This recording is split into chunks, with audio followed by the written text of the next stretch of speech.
Bienvenue sur cette vidéo un peu différente de celle que nous avons l'habitude de faire parce que le sujet que nous allons aborder ici n'a rien à voir avec ce que nous abordons comme sujet habituellement et pour cause, l'actualité et pas n'importe laquelle. Vous avez certainement vu une délégation de chefs d'État africains se rendre tour à tour à Kiev et à Moscou. Cette délégation que conduisait le président sud-africain Cyril Ramaphosa était composée, entre autres, de Cyril Ramaphosa, on retrouve le président comorien Azali Assoumani, président en exercice de l'Union africaine, le Zambien Hakainde Hichilema et le président sénégalais Macky Sall. Et l'objet de cette vidéo est de comprendre justement quel est le rôle de Macky Sall dans cette délégation. Je rappelle que cette délégation s'est rendu pour mener une médiation auprès des deux protagonistes de la guerre en Ukraine, à savoir le président Zelensky et le président Vladimir Poutine. Parce que ces pays sont en guerre depuis et la médiation africaine avait pour but d'appeler à la fin de la guerre qui n'a que trop duré. Seulement voilà, Macky Sall, vous le savez, vous avez suivi comme moi l'actualité, est au centre de tout un débat au Sénégal, et même plus qu'un débat, au centre des violences qu'a connu le Sénégal récemment, qui a fait d'ailleurs de nombreux morts que nous déplorons, des nombreux blessés, des nombreuses arrestations. Eh bien, pour comprendre le contexte du Sénégal, souvenez-vous, le jeudi 1er juin 2023, la justice sénégalaise condamnait M.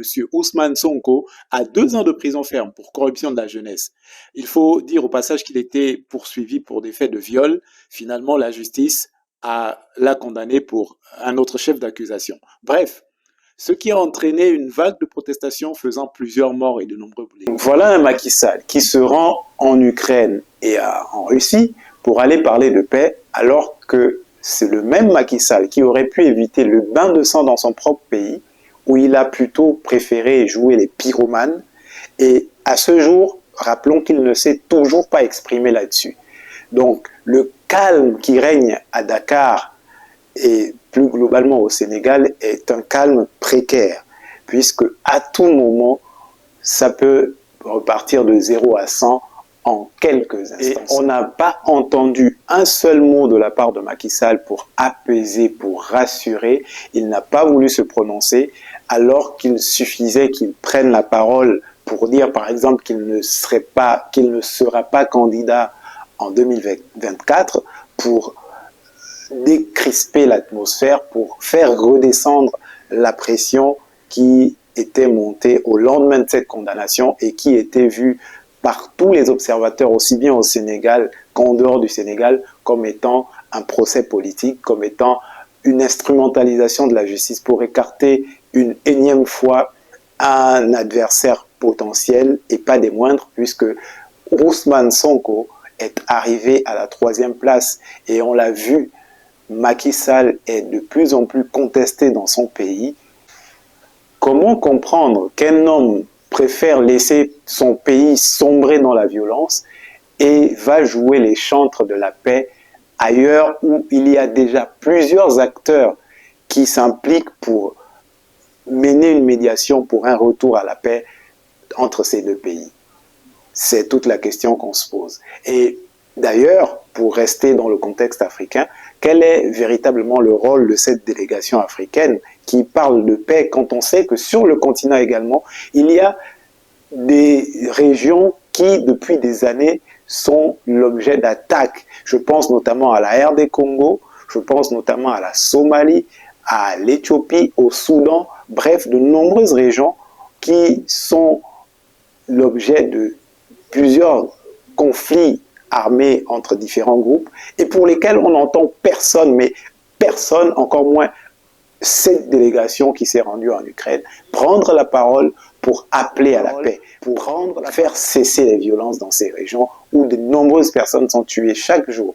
Dernièrement au Soudan d'ailleurs, souvenez-vous, il y a eu un gouverneur qui s'est fait tabasser dessus, qui a été tué à la suite de ce lynchage dont il a fait l'objet par une milice. On n'a pas entendu l'Union africaine, on n'a pas entendu ces chefs d'État qui se rendent en Ukraine pour faire bonne figure devant la communauté internationale. Alors qu'en fait, Macky Sall avait, dans une interview accordée à l'Express, déclaré que constitutionnellement, rien ne l'empêchait de briguer un troisième mandat, puisqu'en fait, au lendemain de la révision constitutionnelle, ce ne serait plus un troisième mandat, mais plutôt un second mandat, puisque le premier mandat devient nul du fait de la nouvelle constitution. Monsieur Macky Sall, on le sait depuis toujours, s'est arrangé depuis Karim Wade, Khalifa Sall et maintenant Ousmane Sonko à écarter de potentiels adversaires à la présidentielle. Vous savez que Ousmane Sonko est arrivé troisième à la dernière élection, selon les... Et donc, Ousmane Sonko, qui a déjà déclaré sa candidature pour l'élection de 2024, constitue un véritable danger pour Macky Sall. C'est tout pour cette vidéo qui était un peu différente des sujets que nous abordons habituellement, mais actualité oblige, on ne pouvait pas ne pas en parler. Donc, dites-moi dans les commentaires ce que vous en avez pensé de l'attitude de Macky Sall, de l'attitude de ces présidents africains qui préfèrent laisser le pourrissement sur le continent pour aller faire bonne figure à l'international et jouer les grands médiateurs, les grands hommes de paix ailleurs, alors que sur le continent, il y a de nombreuses crises qui n'attendent que d'être résolues.